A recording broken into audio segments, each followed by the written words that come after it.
부으소서.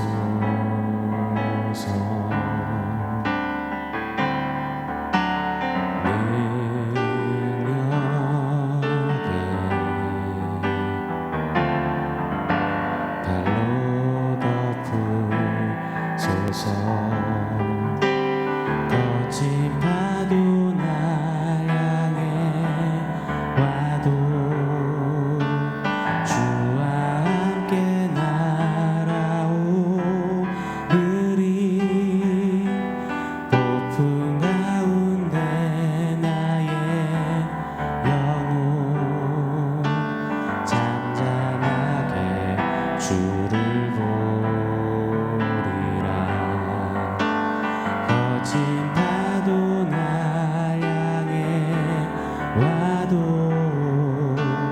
주와 함께 날아오르리. 폭풍 가운데 나의 영혼 잠잠하게 주를 보리라.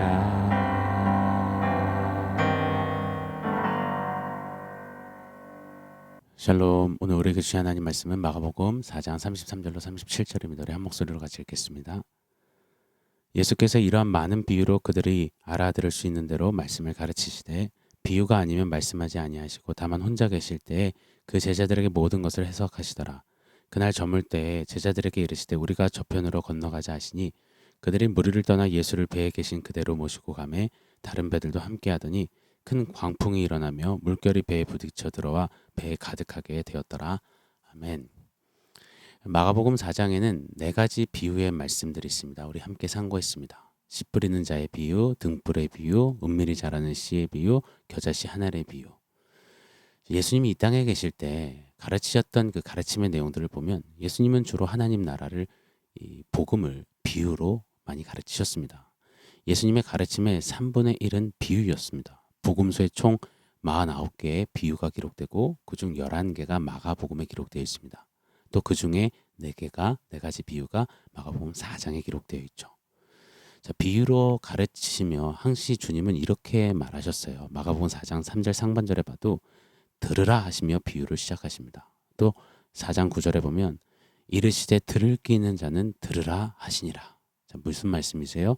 비유를 모두가 다 듣지만 듣는데 듣지 않는 자들이 있다는 것입니다. 맞습니다. 진짜 듣는 자들에게는 하나님의 계시가 되어서 이 말씀이 비유가 심령을 찔러 쪼개고 살리는 생명이 되지만 듣긴 듣지만 듣지 않는 자들에게는 그냥 들리는 소리요 아리송한 수수께끼로 끝나는 겁니다. 다시요. 들음의 중요성을 알고 주님의 말씀을 듣는 자에게는 그 말씀이 revelation, 계시가 되지만 주님의 말씀을 듣지 않는 자에게는 그 말씀이 riddle, 수수께끼로 남는 겁니다. 그래서 우리 주님은 비유, 가르침 이후에 제자들에게 이런 시간을 가지시면서 이렇게 하셨습니다. 오늘 33절, 34절이죠. 예수께서 이러한 많은 비유로 그들이 알아들을 수 있는 대로 말씀을 가르치시되 비유가 아니면 말씀하지 아니하시고 다만 혼자 계실 때에 그 제자들에게 모든 것을 해석하시더라. 제자들에게는 해석하시고 깨닫게 하셨습니다. 맞습니다. 하나님의 말씀이 마치 비유처럼 믿음 밖에 있는 자들에게는 온통 뭔 소리래, 수수께끼 같은 이거 무슨 이런 허무맹랑한 얘기를 하는 거야, 이렇게 받아들이게 되죠. 그러나 믿는 자들에게는 물론 다 알 수 없고 볼 수 없고 우리네 한계로 인해 다 헤아릴 수는 없지만 믿음의 주님께서 이처럼 깨닫게 하시니 예수의 영 성령께서 우리 안에 끊임없이 말씀을 통해 일하고 계시니 점점 더 그 말씀이 알아지고 주님의 계시로 그 놀라운 역사를 맛보게 되는 겁니다. 사랑하는 여러분, 오늘도 들려진 하나님의 말씀이 우리에게 계시가 되기를 축원합니다.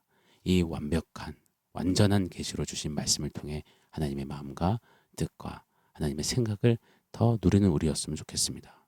그저 수수께끼 같은 공허한 말로 그냥 스쳐 지나가는 소리가 되지 않기를 축원합니다. 뿐만 아니라 이 계시의 말씀을 통해 우리 주님이 지도해 주시니 성령께서 이 말씀으로 이끌어 주시니 우리 이 말씀 더욱 심히 사랑하고 사모하며 말씀을 더 가까이 하는 우리 신앙길이 되기를 원합니다. 자, 네 가지 비유 이후에 이제 마가복음 4장 35절부터 5장 43절까지는 네 가지의 기적들이 기록됩니다. 네 가지 비유, 네 가지 기적. 저는 믿습니다. 네 가지 비유, 이 비유를 통해서 들으라, 우리에게 말씀을 듣는 길을 강조하시고 축복하신다면, 네 가지 기적은 보라, 예수가 하나님이심을 보라, 우리의 바라봄을 강조하시며 축복하신다 믿습니다. 이렇게 말씀을 통해 우리의 귀가 열어져 학자처럼 알아듣게 되고 우리의 눈이 열어져 주의 법의 기이한 것들을 보게 되는 저와 여러분, 이 말씀의 사람들이 되기를 간절히 축원합니다. 자, 앞으로 공부할 네 가지 기적 중에 첫 번째 기적 사건에 들어가면서 질문 한번 드려보고 싶어요. 예수 믿으면 풍랑이 있을까요? 없을까요? 예수의 사람이 되면 나를 통째로 집어삼킬 만한 집채만한 파도가 올까요? 안 올까요? 자, 이런 질문 앞에 한번 좀 편안하게 한번 나눠보시자고요. 우리는 누구나 밤을 맞이하잖아요.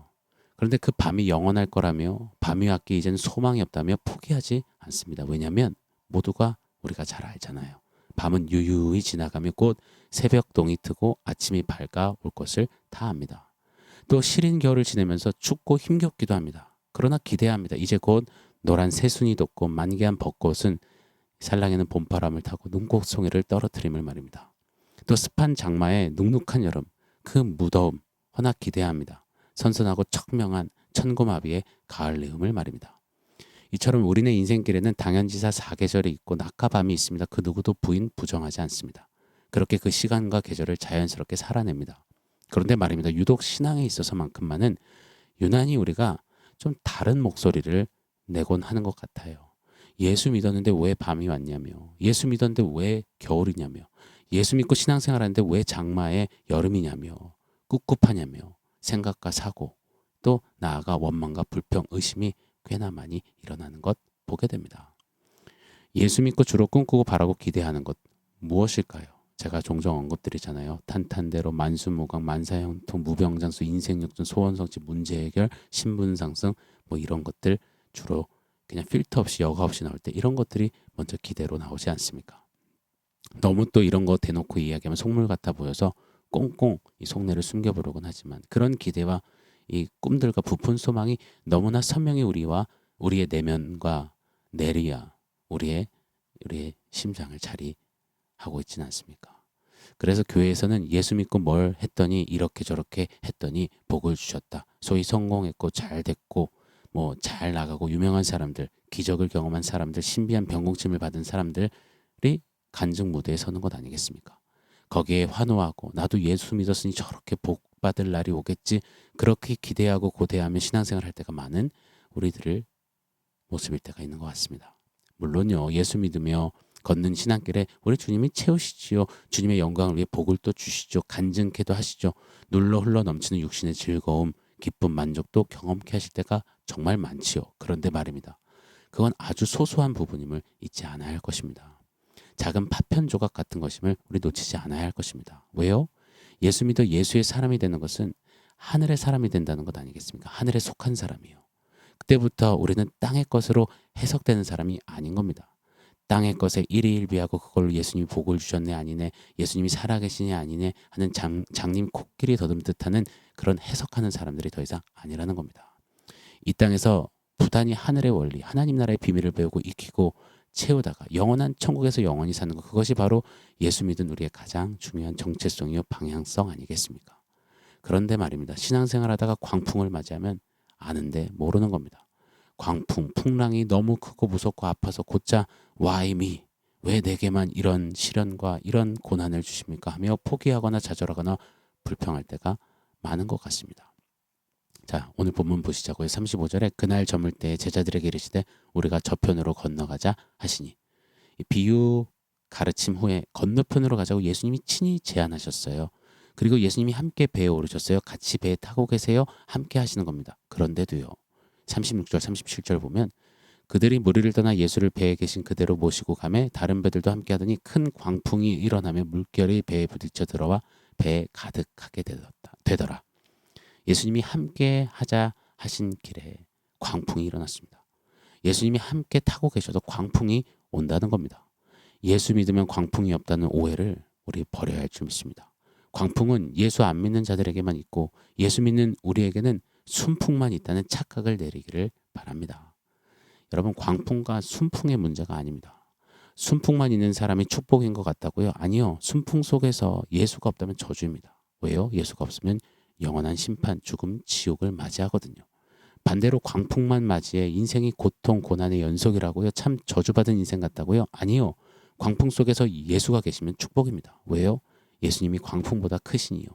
예수님이 바다와 파도를 만드셨으니요. 예수님이 있으면 심판이 아닌 상급이 되고 죽임이 아닌 영생이 되고 지옥이 아닌 천국이 되니 말입니다. 사랑하는 여러분, 예수 믿어도 예수님과 함께 동행해도 광풍은 반드시 옵니다. 이 세상은 죄의 바다와 같아서 수시로 그 바다에서 이는 파도가 거셉니다. 거칩니다. 거친 파도, 그 파도의 정도가 아니라 광풍이 세차게 이 몰아치는 그냥 그런 인생, 그냥 거친 파도가 아닌 진짜 우리를 집어삼킬 것 같은 그런 광풍이 너무너무 많이 우리에게 불어닥칩니다. 그때 우리의 눈이 광풍에 몰입되지 않고 믿음의 눈으로 주님을 보기를 원해요. 그때 우리의 귀가 광풍의 그 거친 소리로 가득 차지 않고 폭풍 속에서도 말씀하시는 세미한 주님의 음성을 특별히 말씀 속에서 듣는 저와 여러분이기를 소원합니다. 그것이 죄 많은 이 세상에서 죄의 바다 위에서 주님과 함께 날아오르는 신앙이요, 주님과 함께 하는 멋진 믿음의 항해인 것입니다. 이런 멋진 신앙, 멋진 믿음의 항해하는 저와 여러분 우리가 되기를 축원합니다. 자, 오늘 원포인트는 광풍보다 예수님입니다. 광풍보다 예수님. 광풍보다 예수님을 볼 수 있는, 광풍보다 예수님께 들을 수 있는 우리기를 원합니다. 그래서 오늘 드린 찬양처럼요, 거친 파도 날 향해 와도 주와 함께 날아오르리, 이 말씀으로 좀 이런 고백하는 그런 신앙의 멋들어짐이 우리에게 있기를 축원합니다. 오늘 광풍보다 예수님 믿음으로 선포하며 그때 광풍보다 크신 예수님이 이루신 일들을 좀 맛보고 경험하고 그 주님을 더 자랑하는 우리의 삶이 되기를 예수 이름으로 축원합니다. 아멘. 사랑하는 성도 여러분, 오늘 말씀과 원포인트 기억하면서 우리 함께 기도하겠습니다.